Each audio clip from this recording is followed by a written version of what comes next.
killer. Not the massive carry mid laner, but Braum doing Braum things around the map. Yeah, let's take a look at some of these plays made. Of course, early on, setting up the first blood, very decisive flashing, knowing that Expression was vulnerable on that side. Yeah. He actually uses attack move instead of auto-attacking Expression, so has to shift forward, but got it. This is spooky, unfortunately. This was unfortunately a trend today. Just going far too aggressive, being kited out by Israel and dying. But the Braum play from Sweet. It's good. Yeah, on point. Very nice kiting from the duo in the bottom side. And here we go. Chaser and GBM joining the Fracas bottom lane. We see the extended fight. Now, Frozen eventually can pick up a kill on the tail end of this, but we're going to watch Braum in the back line, activating the Unbreakable, just trying to help pilot out. That's so annoying. It is. It absolutely is. Died to Cog passive in the end. Max range Glacial Fisher there. Not sure if we would have hit that particular skill shot as that slow movement, not like the Rumble, that comes out much, much faster. But in general, he was everywhere. It was not so much about the individual outplay for Sweet, it was just very solid Braum play all around. It was indeed. So here we go. Another fight. And a lot of this was just Sweet either being the tank or even if he escapes with low HP, making a big difference with the concussive blows from the back line. Unfortunately, it feels like a bit more of a spooky blooper roll than a Sweet MVP roll, but he'll feel happy. Still no sign of the Sweet Bard. We continue, like bird watchers, waiting for it to emerge. We're just going to hide in our hunting blind and wait for it to come out. It'll come out eventually. One day. Well, we're going to go do an MVP interview with GBM and Sweet. Translating for you today will be George. Take it away. Hello LCK fans, this is George.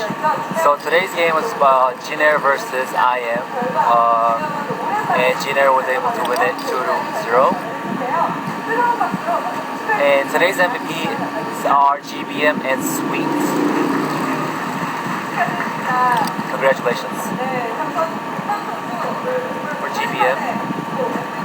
It's been a while ever since you got MVP. Can you tell us about how you feel?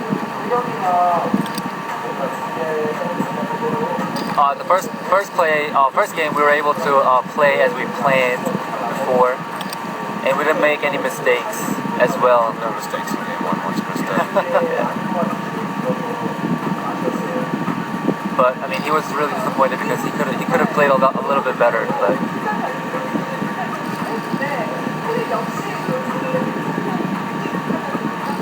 I know you play a lot of creative picks, but did you actually prepare to play Twist's Fate?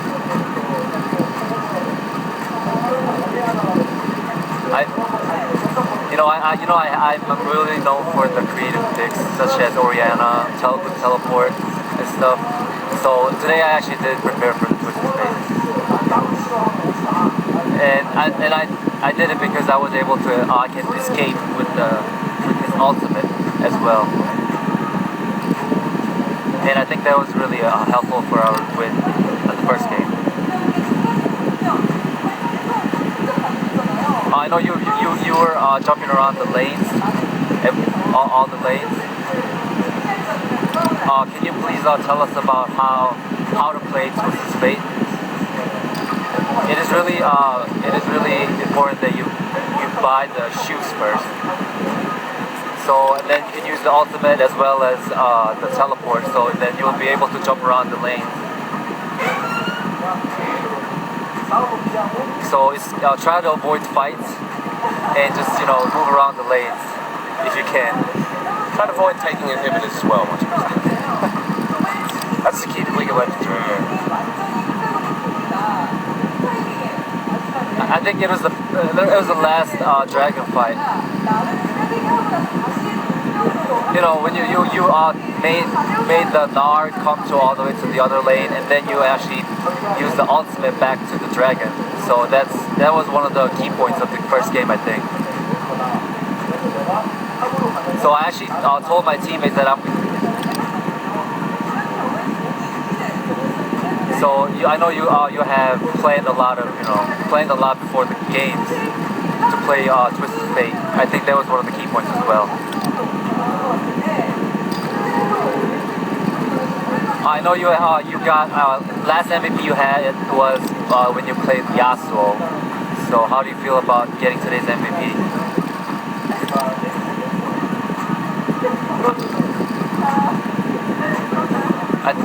I think if I play the games as I planned it, I think I did really well, even if it was against Frozen. And I really want to thank my coach for believing me in playing Twisted Fate with the teleport. That was it for GBM. Now it is Sweet. I know it's been 51 days ever since you played, and I'm pretty sure you're glad, and the fans are glad too, because you got the MVP. How do you feel? Before I went to sleep yesterday, I was really nervous because it's been 51 days ever since I played, so I was really nervous. An important anniversary here on Twister. Korea loves their anniversaries. She asked if he plays Braum a lot, what kind of champions he plays, and Braum as well. He said he plays a lot of Alistar and Braum.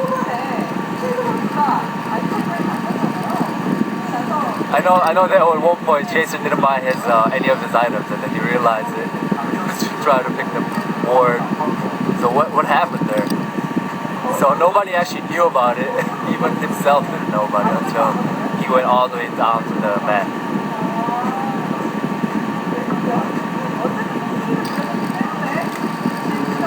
So I think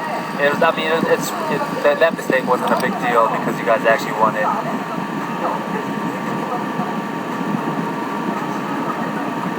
So after the pentakill, how was the atmosphere in the booth?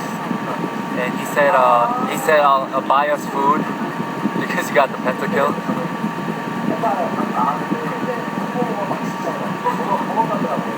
After he got the quadra-kill, he saw Kokmo was running away, and then he was just trying to chase it, and he was just trying to get the pentakill. I know it's your first MVP of the season, so can you tell us about how you feel? So she asked to say something to the pilot because he got pentakill. He said, buy me dinner. I guess that's like a thing in Korean to say if you do something well. It is a really important point of the season, so please tell us about how you guys are going to play the rest of the season. First game was really easy, really an easy win. But I think we're gonna practice more. For the translation right there, and Jin Air will actually 2-0 this evening, which means that they will tie up Najin for 5th place. Very, very, very important to Jin Air if they want to go to the playoffs, if they want to even have a shot at the World Championship, as we take a look right now. Yeah, really in a very similar place in terms of mindset for me for both these in Jin Air and Najin. I'm not really convinced on either of them. Jin Air with a much better performance in Game 2, but man, all tied up, even in game score. Yeah, it's going to be a tight race, especially because CJ and KT are by no means safe. On Friday, tomorrow, we will have Spenu versus Rebels Anarchy, followed by SK Telecom T1 against CJ Entis in another very important match. Not sure if CJ's really up to the challenge. KT, they did push SKT. CJ had been up and down. Another seesaw, even taking a game, will be a surprise for CJ. Have to agree there. And then on Saturday, we round out our week with the Coup Tigers versus Najin the Empire, Samsung versus KT Rolster. KT just gunning for that number 2 seed right now. And honestly, most of the obstacles are behind them at this stage. They really only have the Coup Tigers left from the top 6 teams to actually play against left in the season. Otherwise, it's just going to be rolling through the bottom 4. So that is an encouraging sign if you're a KT fan. Coup still has to go through some of these more tough teams to maintain their 2nd place. And that is so important. One less best of 5 you have to play. We'll see you guys tomorrow.